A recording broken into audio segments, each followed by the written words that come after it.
कुछ उलमा का कहना है कि कुरान सिर्फ उलमा के समझने की चीज है, ये आम आदमी के लिए मुमकिन नहीं।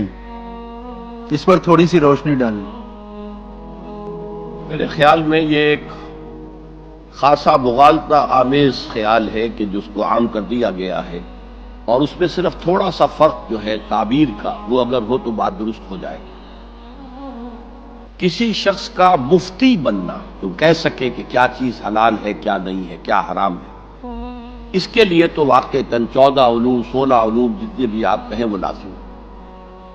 लेकिन कुरान जो दावत लेकर आया है उसके लिए उनकी जरूरत नहीं है। कुरान ने सबसे पहले जिनको मुखातब किया वो अनपढ़ लोग थे, कुछ भी नहीं जानते थे।